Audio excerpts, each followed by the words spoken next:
Welcome to Valley Heat. I'm Doug Duguay. This is a podcast about the neighborhood, my neighborhood, the Burbank Rancho Equestrian District, right here in Los Angeles County, brought to you, unsurprisingly, by Chuck Baker's Empire Auto. Chuck Baker's or Chuck Baker? It says, say it right.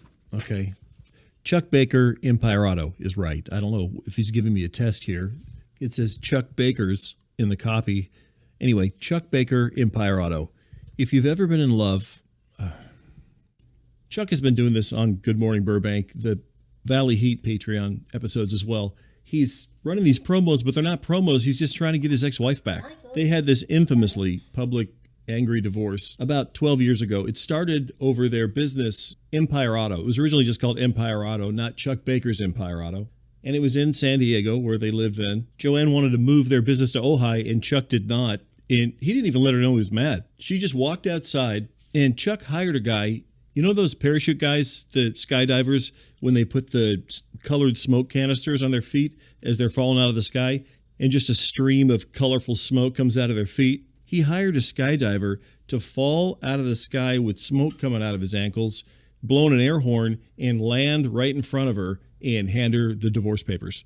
And this whole thing was on the local news in San Diego. And then you know how there's a camp prank where someone's sleeping, and then while they're sleeping, you put them on an inflatable mattress and you send them out to the middle of the lake. She did that with him, but he woke up. He was skydiving with the smoke coming out of his own ankles. She doubled or tripled his Ambien, which dangerous, obviously, but it's nothing compared to just dropping someone asleep out of a plane.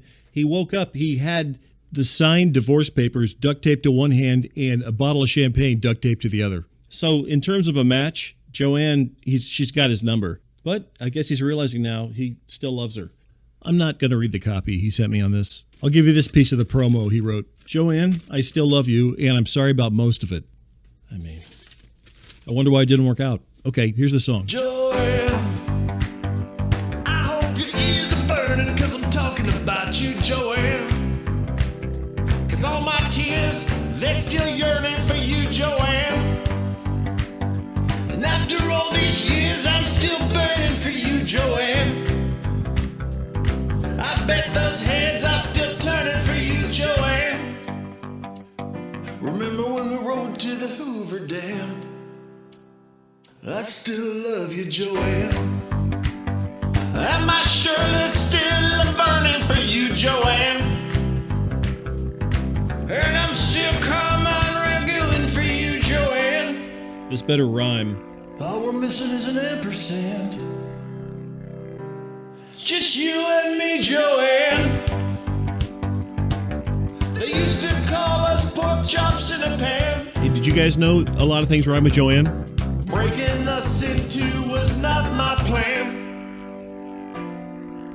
Gonna get back on. Hey, easily a less than 0% chance that Joanne Baker will ever hear that, if her name even is still Baker. No one's heard from her in 10 years, including her daughter Faye. Okay, let's start this episode of Valley Heat. These are the chronicles of the Rancho Equestrian District in Burbank, California. Still trying to figure out the Jaguar issue. There's still a boot on it, which, from when they put a boot on it, and talk about that in a little bit. It has Canadian plates, which makes me think it might be connected to the drug drop. Terry Mellon also is still suing me, and Mike Bianca's wife Gwen is staying in the house. Also, Candace talked me into letting her work here. What? What's that say? Okay, also Candace talked me into letting her work here, but I had to use Chuck as an employer, so I have to fix that somehow. The truth is, I don't even know how long I should do this part of the show. Let's cut that part out. Was the music completely over? Okay, so the first thing I want to talk about is that my wife Faye has invited Gwen Bianca, Mike Bianca's wife, to stay here.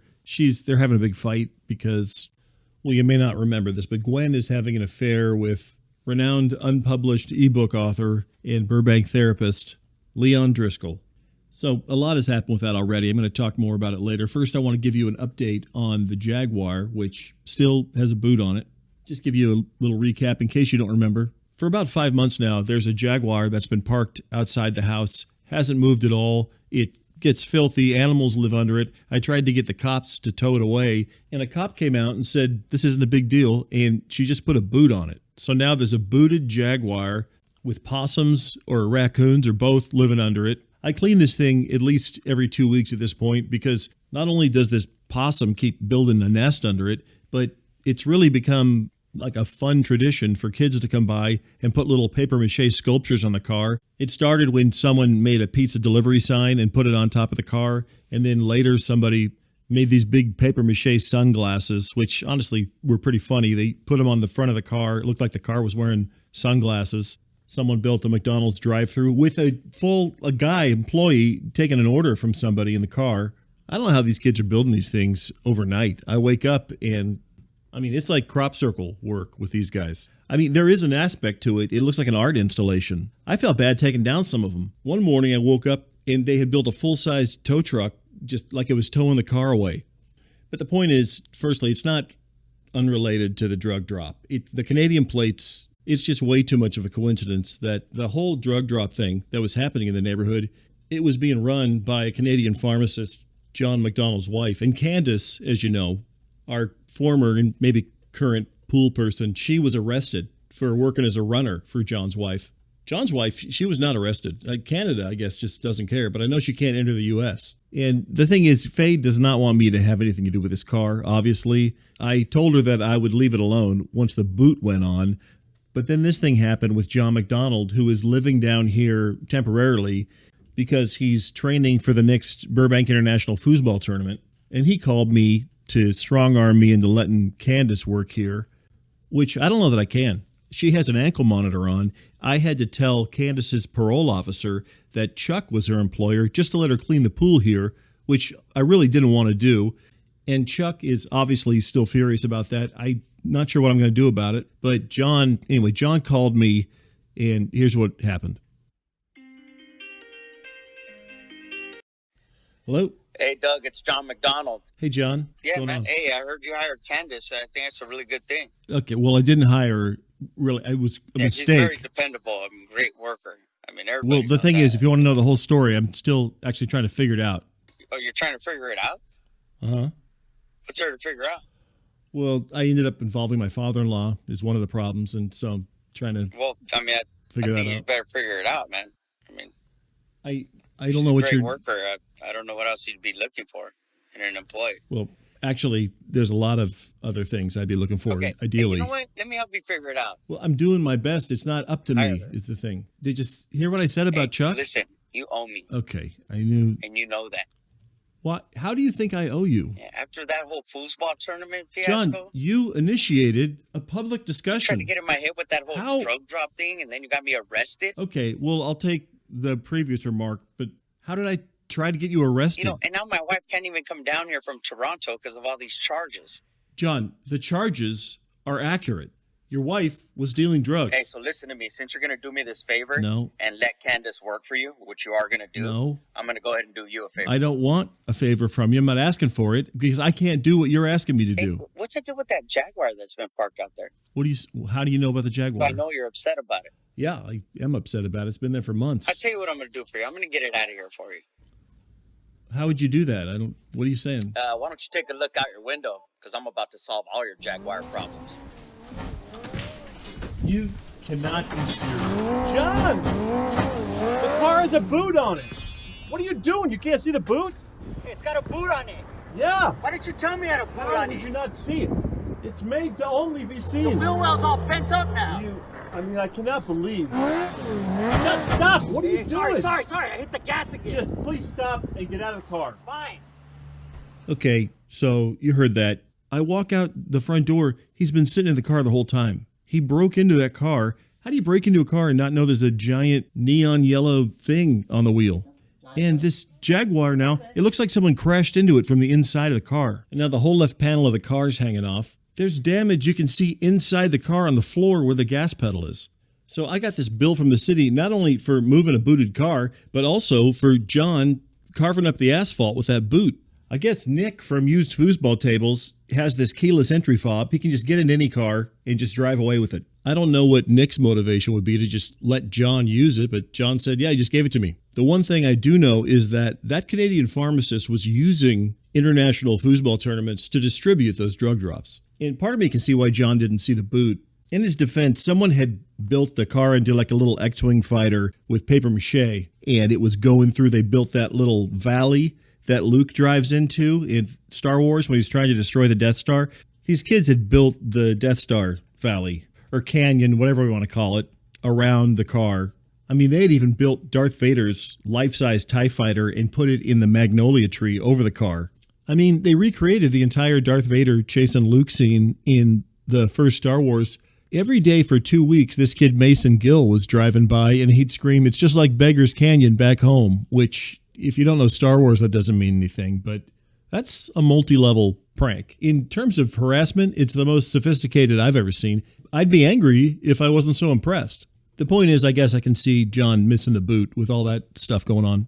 So Nick, from Used Foosball Tables, he's just got this magic key fob. Nick just steals a new car every week. The cops don't do anything about it.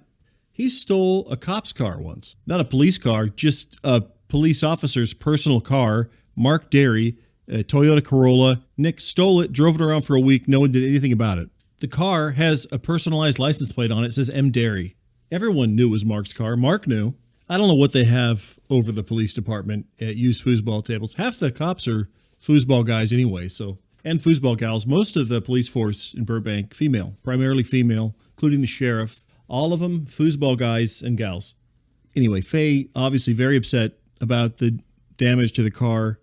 I mean, I could see where there's an argument for, yeah, I should have left it alone, but I feel like I'm closer to understanding what's going on. I'll tell you one thing. After John tried to move that car, now more than ever, Gary is convinced it's mine. And I'll tell you more about that right after this promo. You know, it often seems that the people in your life are creating more challenges for you than you'd be encountering. The copy's already weird. It often seems that the people in your life are creating more challenges for you than you'd be facing on your own. Okay? There's no one to blame for what you're going through but yourself. And that's why you have to do the work. Oh, I see. This is Leon Driscoll. I went and saw a therapist a while back who, you know, if you've been listening, is having an affair with my neighbor, Gwen Bianca. And he had published an ebook called I Can't Wait to Never See You Again. He's got a new one. It's called You Have to Do the Work. And this is the phrase. There are so many people walking around in the Rancho Equestrian District saying this phrase. If you know what it means, will you email me and tell me? But if you don't, can you not say it anymore? A few weeks ago, I was at the grocery store and I had forgotten my ATM card, and the clerk, Michelle, she goes, "You forgot it?" I said, "Yeah." She goes, "You know, you really have to do the work." What are we talking about? Remembering my ATM card? And I tried to give her a snappy comeback. I said, "Michelle, you know, maybe the work is trying not to fire off a catchphrase." And I said it just like that. I meant to say catchphrase, and I said fire off a catchphrase. And she just started laughing because it sounded like I was trying to do an Australian accent or something. And then I started laughing, and we had a pretty good laugh about it. But when I left, I was still kind of upset. And the more I thought about it, the more I thought maybe I do need to do some work. Anyway, each of us is born with a pair of dice in our hand.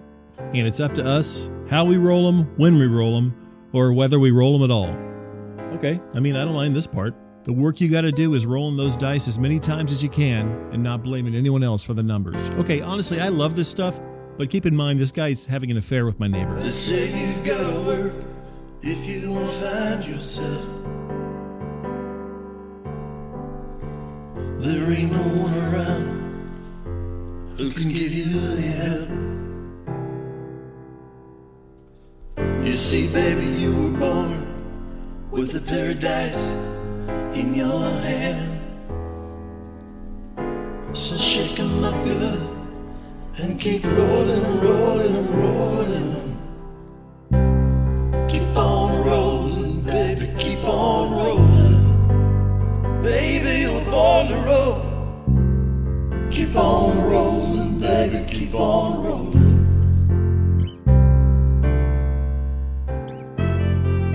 Well, we got a sax solo?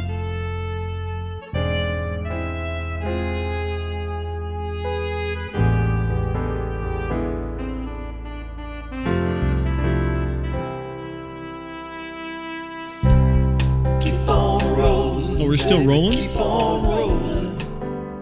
Baby, you were born to roll. keep on rolling. All right. I mean, I agree. I can't say I really like that guy, Leon, that much, but look, life is scary, and you got to take chances. In the end, they're your dice to roll. It's almost like if Bob Seger were a therapist. I mean, supposedly Leon's a therapist. How do you know? Is there a test? Or I feel like it's one of those things where you just go to a class like when you learn to cut hair or something. You graduate and they give you a couch and one of those red lights. How did they all decide to have that red light? Everyone. It's like a little distress signal. What a strange system, really. You walk in and you push this little, like a tiny emergency light comes on. If you've never been to therapy, then I'll just tell you, you go into a waiting room and there's this little panel with the names of the therapists. And next to those names, there's this tiny little red button that lights up when you push it so that the therapist will know that you've arrived. And then the therapist knows to wrap up their session inside. And then about a minute later, a guy who looks just like you walks out. Another thing in the waiting room is a magazine called Psychology Today, which I think is just a magazine that was created so that therapists could have a magazine in their waiting room. There's nothing in the magazine. You open it up, the whole thing is just ads with pictures of pills. And you know what the weird thing is? Over time, I've actually started to like pictures of pills. I think I'm very susceptible to products is the thing. I don't know if you're like this, but if you ever worked in retail, I would eventually just start buying whatever the store sold. I sold shoes for a long time. I'd go home, I couldn't stop thinking about the shoes. I had so many shoes eventually, I had nowhere to wear them. Where am I going to wear shiny dress shoes in my 20s? There's no dress code for eating frozen burritos in your apartment. I work in a shoe store. The only place to wear them is the store. It's like a spell is cast on you when you work at those stores because they go, well, you got to have at least one pair of our shoes on to work here. And you put shoes like that on when you're 21, you feel like I could go work at a bank right now. I've never been a real person. And it's the same thing with the pills. I start thinking maybe I should be a guy who takes a lot of pills.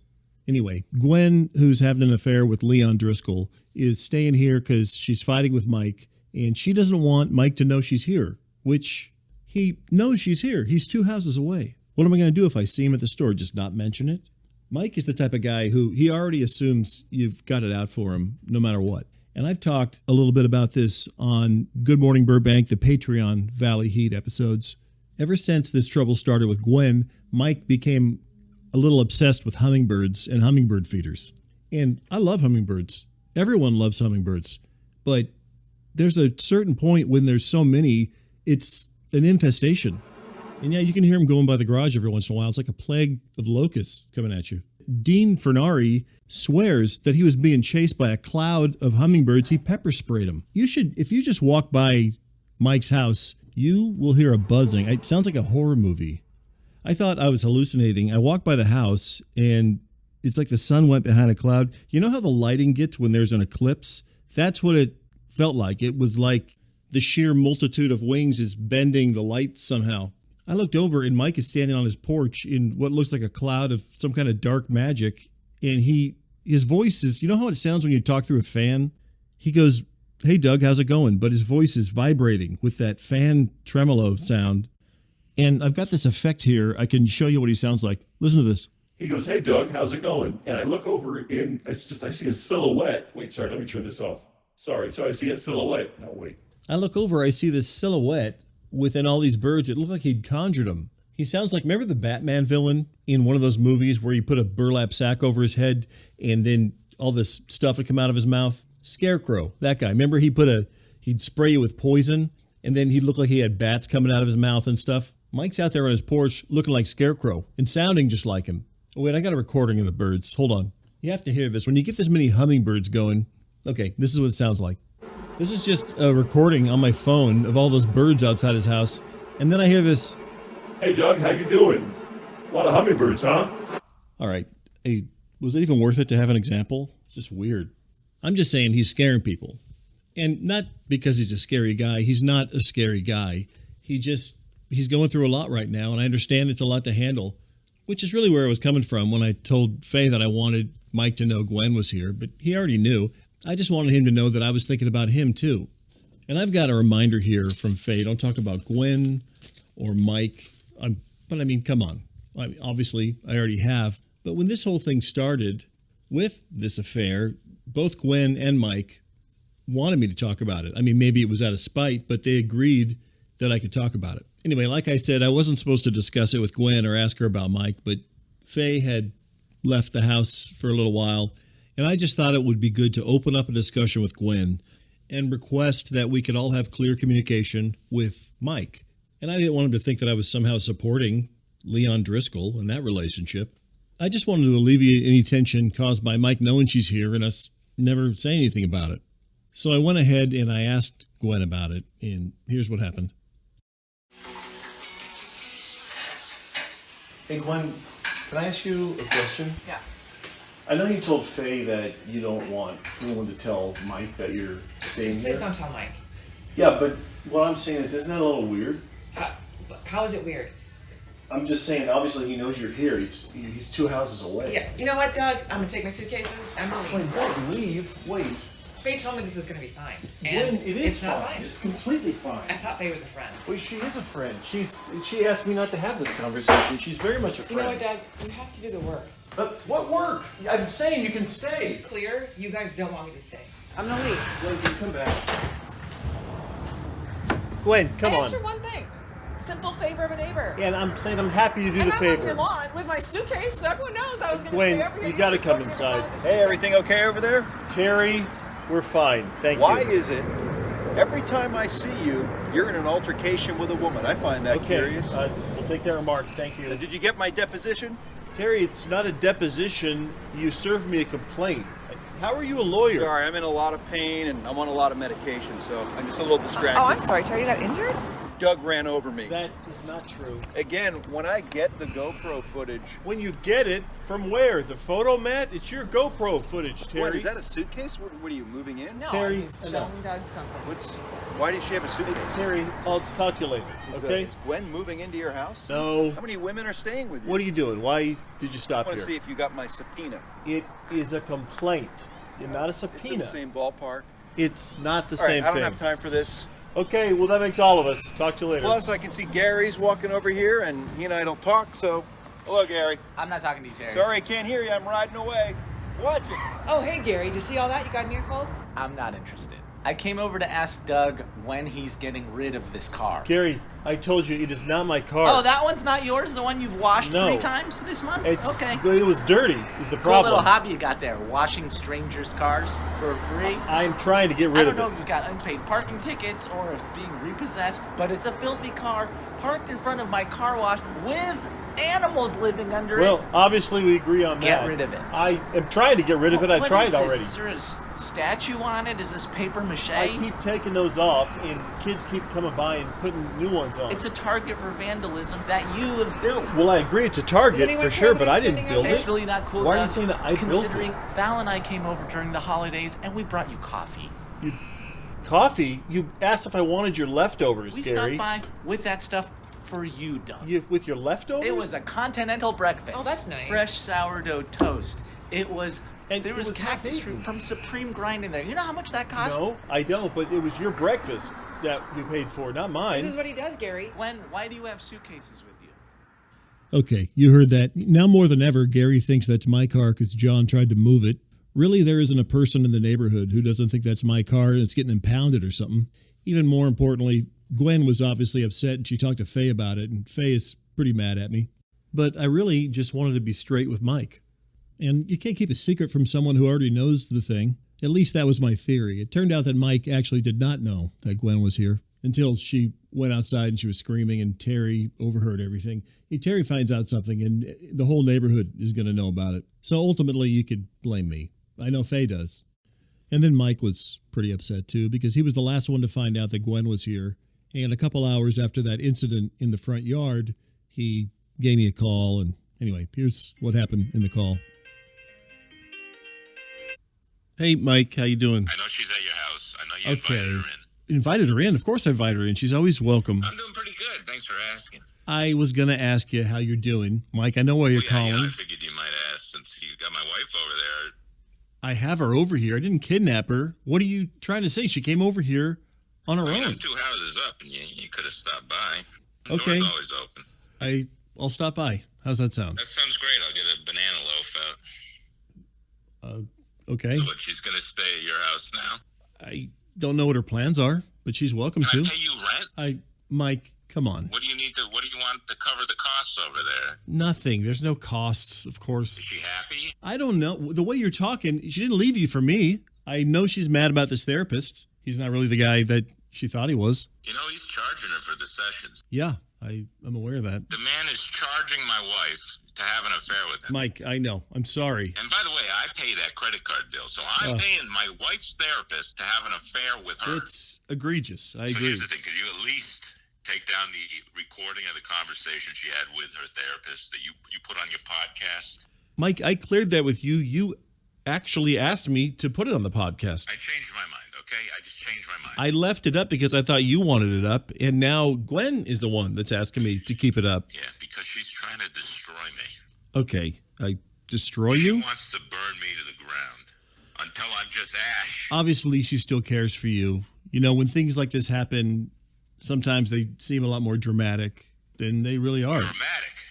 You don't think this is dramatic? Sorry. Did you see The Deer Hunter? That's a Yes. light comedy compared to what we're going through right here. I'm sorry I said that. Hey, you want to talk about it? Why don't you come on over? I'll put a banana loaf out. We'll take it from there. Why do you keep saying banana loaf? You know, banana loaf. No, I know what banana loaf is. I don't know why you keep saying It's it. a little phrase we use in my hometown. Pasadena?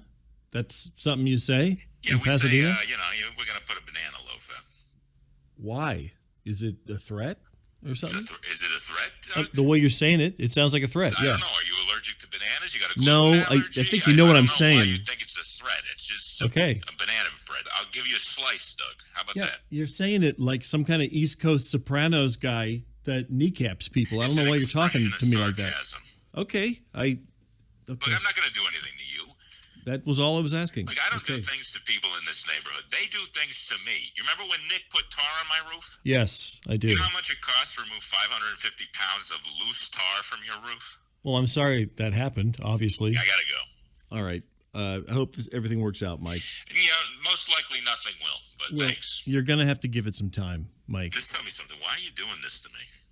What I'm doing to you, what am I doing to you, Mike? I'm not trying to do anything. It's funny you say that because it is being done to me. What am I doing? Letting Gwen stay Let me here? put it this way. Something is being done to me by you. Okay, well, if I am doing something, it is definitely not intentional. Oh, really, Doug? Is that what a pilot says when a plane's going down? Hey, Okay. ladies and gentlemen, it's important you know that this is not intentional. This is not How comparable. about this, Doug? How about I go dig a hole in the backyard, and then I'll go sit in there, and then you can fill it in with dirt? Come on. I am not the enemy here. I know you're upset. I'm a little upset, you know. I mean, I know it's not a big problem like you with the fact that there's a few cute birds flying around the neighborhood. I know that's a Okay, big problem. I'm sorry in your life. I mentioned the hummingbirds on Good Yeah, Morning my wife, Burbank. I'm paying someone else to have an affair with her, and a neighbor of mine thinks I have too many birds. In fairness to me, I'm not the only one complaining about the birds. The animal control doesn't even know what to do. You know, Dean You know? Pepper sprayed some of these hummingbirds. Well, it's because of the rhetoric from you, Doug. He was no one in surrounded. this neighborhood wants me to be happy, I guess. That's the...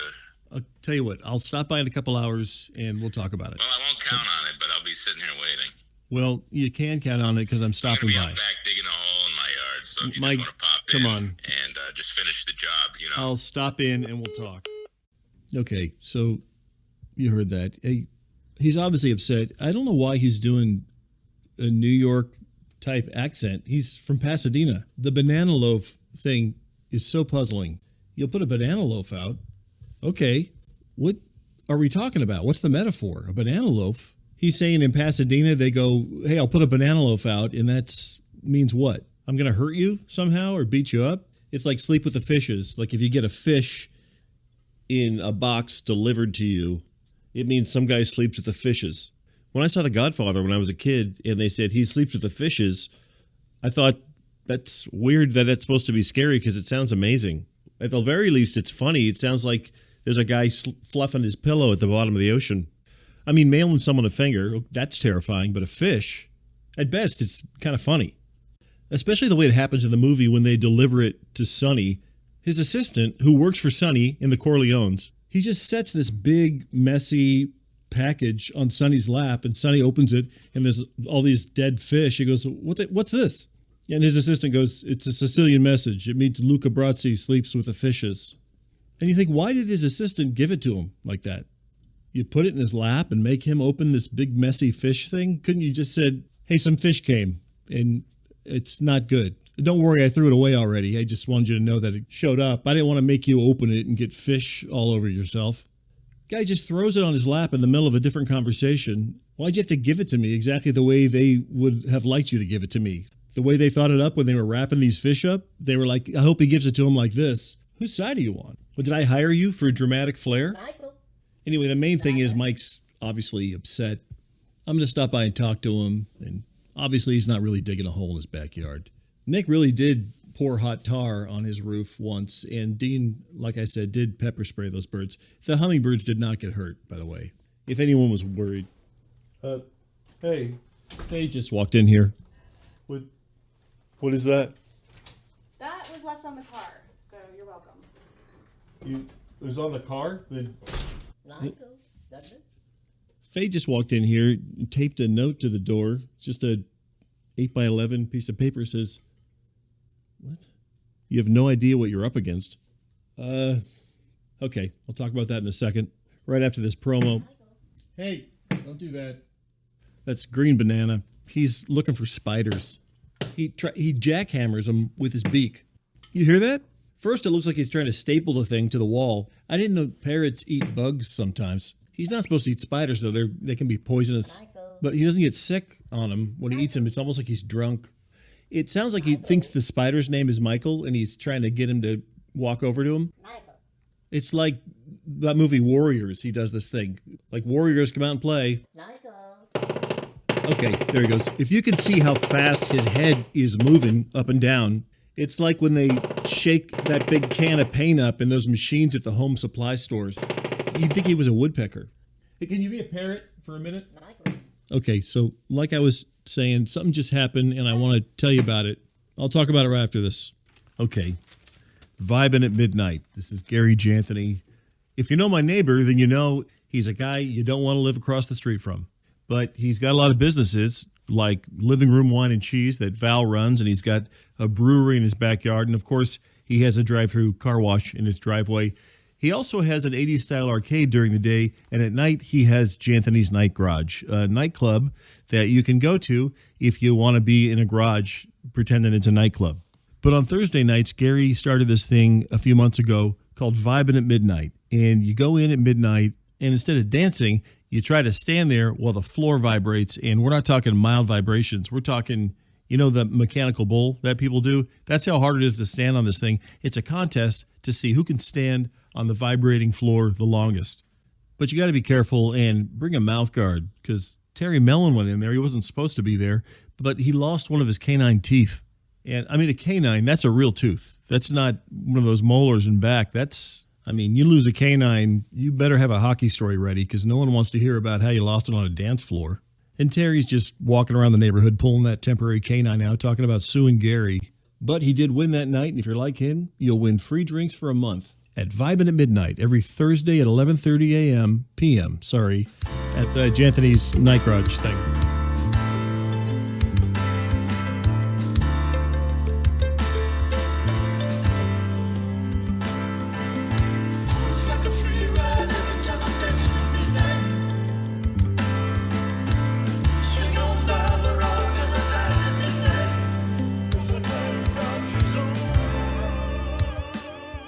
It's the Night Garage, Janthony's Night Garage, every Thursday at 11:30 p.m.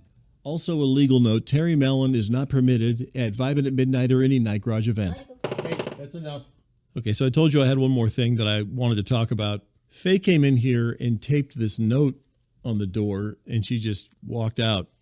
She says she found it on the car. It's just a regular 8x11 piece of paper. It says, you have no idea what you're up against. So I just want to... What? The back side of this note says, I'm going to get you. If it sounds like anyone, it sounds like Nick from Used Foosball Tables, but I'm going to get you. I don't think I know an adult that would say that. But the first part, you have no idea what you're up against. He loves saying stuff like that. And I heard Faye's car pull out right after she taped that note, so just give her a call. Hello? Hey. Yeah? Can you tell me what is this note here? That is what I found on the car. On the Jaguar? What other car would we be having notes on. Right. Take that remark. The car with the boot on it and the mangled wheel well that is now trapped in front of our house. Yeah. Okay. Of course. You know, I asked you to leave the Jaguar thing alone. Yeah. Here we are. We're at notes now. Oh, where are you right now? I'm driving to my dad's. But to your dad's? Why are you going to your dad's? And I have Gwen with me. Wait. Hi, Dog. Why? She doesn't have a place to stay. Oh, wait, that's not true. I never said Gwen couldn't stay here. Whatever. Gwen, I didn't say that. It's fine. I totally understand. She just needed a little space from Mike, and you were not able to provide that. So we're going to go up to Ojai and kind of use the back house as an Airbnb. Is Phil with you? Yeah. Hey, Hey, kiddo, how are you? can you leave the car alone? I really wasn't trying to be involved in the car. I just want it moved. I don't want to deal with Grandpa's cat. I'm sorry. Now you got to deal with that cat. cat? Well, yeah. Yeah, Gwen, there is a cat. I'm allergic to cats, and I scar easily. Okay. Yeah, look at this. This is from a duck bite in third Hey. grade. A duck bit. Dad, Hey, I don't want to be here. I am sorry. Yeah, the whole situation is weird, huh? Oh my God. Whatever. Okay. So what? I'm You allergic just to all going to go to Chuck's for how long? For a couple of weeks. Well, a couple weeks. Yeah, honestly, I don't think any of us should be staying there while people are leaving weird notes in front of our house. I understand that. I don't want to walk into my house feeling like I have no idea what I'm up against. So we're not going to be staying there for now. So I love you. I love you too. Hey, Phil, I'm sorry. I love you. Okay. Okay. So, I mean, I wish we could have talked about it before she left, but I do get it. It's a weird note. I'm going to assume it's in response to the damage to the car. I'm going to get you. Just move the car. How many levels of responsibility do I need to take for a car that isn't mine? I didn't move it. I didn't damage it. The only thing I've done is I've washed it. You know what bothers me the most is that everyone thinks it's my car. Hey, let's not do that right now. But no one believes me. They all think it's being repossessed or something. And this really brings me back to elementary school. Something about me, I always seem guilty when I didn't do whatever I'm getting accused of. And I can feel myself feeling guilty. I mean, to the point where I actually start feeling like maybe I did do it. I was accused of tearing Nathan Meyer's industrial arts workbook in half when I was in 8th grade, which I didn't do. But because if I had, Nathan Meyer would have run me over with his Chevy Nova Super Sport. This kid was in 8th grade. He drove a car. Nobody ever questioned him. What are you in 8th grade, 13? This guy drove some mid-60s Chevy Super Sport. Guy would pull up, park his car, smoking a pipe, a big tobacco pipe. He'd smoke it all the way to the school entrance. Just tap the ashes out on the wall like an old man stepping off a fishing boat, and no one batted an eye. He was one of the shop class guys, which was your shop class like this, where I didn't even know if some of these people went to my school. Everybody looked 40. This guy, Nathan, I thought he was the school vice principal for years. I was late for school once. I walked into the front office. He was there, and I handed him a note from my mom. He goes, "What's this?" I said, "I had a doctor's appointment, so I'm late for a first period."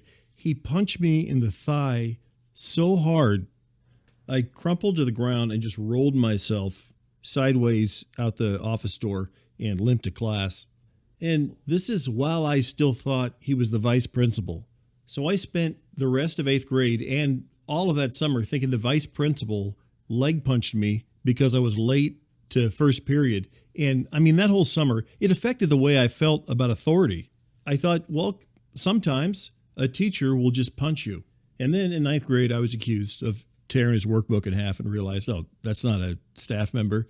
That's a student who has obviously torn his own workbook in half and is blaming me. That's the thing about junior high and high school. You get accused of something, you just did it. You're guilty.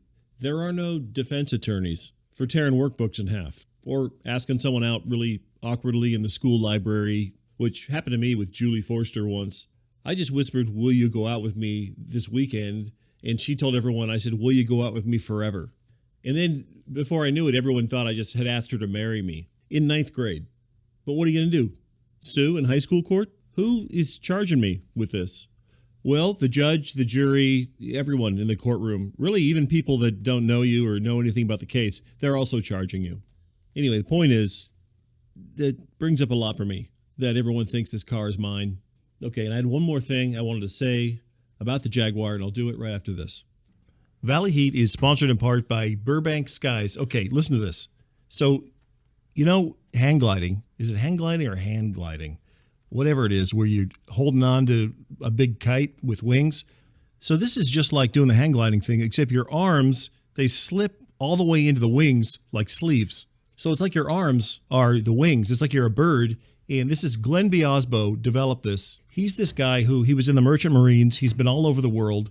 And his mission is to create a flight vehicle where people can actually fly like actual birds. Now, this is not quite that, but it's closer. He wants people to have what he calls the Biasbo sensation, which is feeling, the way he puts it, in your heart like you're an actual bird in the sky. He says hang gliding, parachuting, base jumping, that doesn't do it. You got to have your arms and a pair of wings. And the thing about this is you'd think this would be a gold mine, that people couldn't wait to do this, but nobody will insure him, which I guess I somewhat understand. He can't even get a lawyer to write the waiver. You should see how long his waiver is. He had to write it himself. It's like 300 pages. He really wants people to bird. He calls it birding. He wants people to be able to bird off of buildings, but no one will clear him to do it. So far, he's just been doing it off of Burbank Mountain, and now he's doing a collaboration with Gary Janthony where you can bird right off a big cliff. That's an 83-foot cliff. I think it's 83 feet. How tall is it? Does it matter? I don't think so. It's a tall cliff, and you're going to have bird wings. So either you want to bird off a cliff or you don't. And Glenn is really into this Biasbo sensation. He says you're not going to understand it until you have it. It's kind of like a runner's high. It's very addictive. He says, I know he's addicted. He's up there. Glenn is just flying over Burbank all day. Imagine the strength it would take to just have your arms out like that, just with the wind resistance alone. This guy, you should see his arms and his shoulders. His whole upper torso is so strong. And I've seen this with other people that have trained with him. It's not like a typical bodybuilder type shape. His muscles have developed in such a way that from the waist up, it looks like he has a bird's body, like a bird's breast. But then from the waist down, he just has a pair of basketball shorts on. He looks like a bird wearing shorts. Okay, Burbank Skies, get over there. It's 3 weeks training. And with enough flight time, you're going to be flying freely through the Burbank Skies. Close your eyes and then you've got to fly freely through the Burbank Skies. Live truly, don't live out someone else's lies. Fly freely through the Burbank Skies. Okay, I told you there was something else I wanted to talk about with the Jaguar, and Chuck is calling. He's going to love this. Hey, Chuck. Well, they're coming back, aren't they? Okay, yeah, for a little bit. Most likely to stay. She said they'll be there for a couple weeks. A couple weeks. A couple weeks sometimes turns into a couple months, turns into a couple years, turns into your lifetime. Okay, we both know it's not going to be a lifetime. And apparently, she's bringing your neighbor who hates cats. Yeah, she did say she was allergic to cats. Are there any other spouses in the neighborhood you'd like to send over to my house? I'm not sending people to you. I didn't tell her she had to leave. You've not only driven your own wife out of your private residence, but someone else's wife. That's no small feat. I told her she was welcome to stay. Once again, kicking your problems up the mountain to me. Okay, I'll take that You're remark. like Sisyphus, except you say, hey, Chuck, can you hold this rock for me? I understand what you're saying. I'm not asking you to family to live in a house where menacing notes are randomly left all over the place? Threats? Well, it's not a threat. It's like you're getting ransom notes from a 70s movie. Right. I you agree. have no idea what you're up against? Was it written with letters cut out from a newspaper? Just a Sharpie. What really. do you got, a film noir villain hiding in the bushes? I'm not the one that wrote the letter. You better call the Dragnet guys. Okay. Car 54, where are you? We got a mysterious note left on the sidewalk. Your point is made, and the remark is obviously taken. Honestly, the language of the letter is why I'm not worried about it. Not worried about it. Not really. Tell me this, Doug. Okay. What are the rules in your head for life?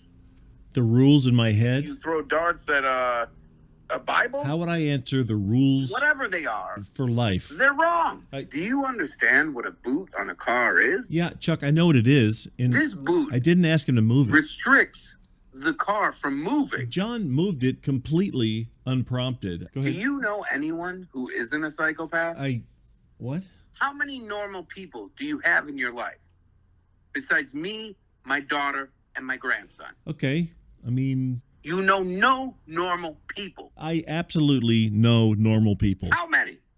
Chuck, I don't have a number. If I came over to your house and I shook the palm tree in front of it, Yeah. 5 weirdos would fall out. Certainly, there's a point for this phone I call. gave you $10,000 for your podcast, and you're going to blow it on a car you don't even own. Chuck, that money was to retain a Do lawyer. you even know how much it costs to repair an English sports car? I- Do you have any comprehension of the price? I mean, I imagine it's not cheap. The English can't make cars. I've heard These that. people can't even make breakfast. Have you ever had an English breakfast? No, I don't They think have so. an ornate 17-item dish. They're beans.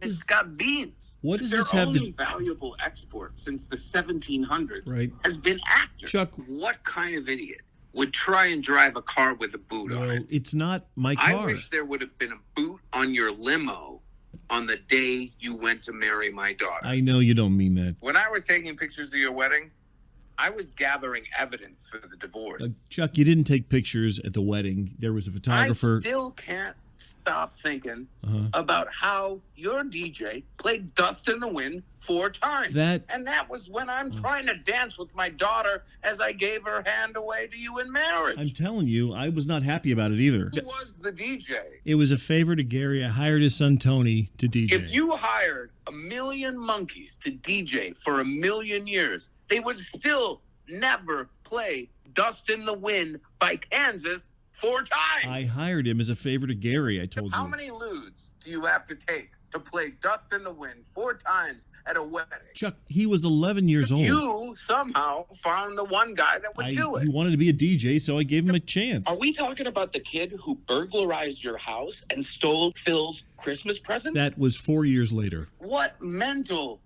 institution do you frequent? I'm not without complaint about you at the wedding, Chuck. You brought Faye's ex-boyfriend to the reception. That's because I wanted her to marry him. It was a +1. +1 is an open-ended thing. Well, it was entirely inappropriate, Steve obviously. was a better match for Faye. How is Steve better? Because he owns a car dealership in Cerritos. Not a strong start to the I'll argument. tell you what that guy wouldn't have done. All right. He wouldn't have tried to drive a car with a boot on it. I didn't try to drive one either. When it comes to Steve, I'm still holding out hope. Okay, well, it's never going to happen.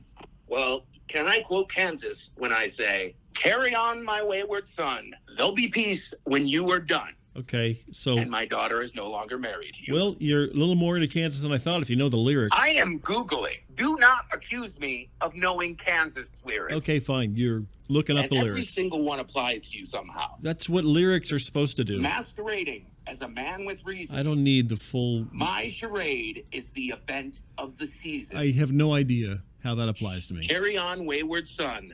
Kansas. Look it up. Okay. Well, obviously that didn't go great, but I don't think they're going to be up there for longer than 2 weeks. And look, if he wants to hold me responsible for someone getting in that car and moving it with a boot on it, it's fine. But I'm going to figure out the connection with John, or at least with used foosball tables, because I really do think there's a connection. And obviously I'm going to talk to Mike. I don't think he has any idea that Gwen is now up in Ojai. Hopefully he won't offer to make me a banana loaf. This podcast is sponsored by Burbank Skies. It's not flying like a bird, it's being a bird. Was I supposed to say that before? Oh, it's not being a bat, it's being a bird. I see. He doesn't want you to think it's that bat style thing where they put that sort of garbage bag suit on and they jump off a cliff. He really doesn't like those plastic wing cliff jump guys. He calls that base jumping flight stuff Mary Poppinsing. He finds those wingsuit guys and he goes out there and he'll jump off those really tall cliffs with an umbrella in his hand like Mary Poppins. And he goes, "Look, I'm just like you guys." But then just before he hits ground, he'll unfold his wings and he'll fly away. It's also sponsored, of course, by Vibin' at Midnight. Make sure you got a mouth guard and make sure you're ready to vibrate because the vibrations are coming every Thursday at midnight. And finally, of course, it's sponsored by Chuck Baker's Auto Empire, the only auto empire that's trying to get its ex-wife back. Okay, just to make him happy, I'll play you out with his Joanne song. That's it for this episode of Valley Heat. I'm Doug Duguay. Take it easy. Joanne, I hope your ears are burning cause I'm talking about you, Joanne. Cause all my tears, they're still yearning for you, Joanne. And after all these years, I'm still burning for you, Joanne. I bet those heads are still turning for you, Joanne. Remember when we rode to the Hoover Hoover Dam. I still love you, Joanne. And my Shirley's still burning for you, Joanne. And I'm still calm and regular for you, Joanne. All we're missing is an ampersand. Just you and me, Joanne. They used to call us pork chops in a pan. Breaking us in two was not my plan. Gonna get back our ampersand.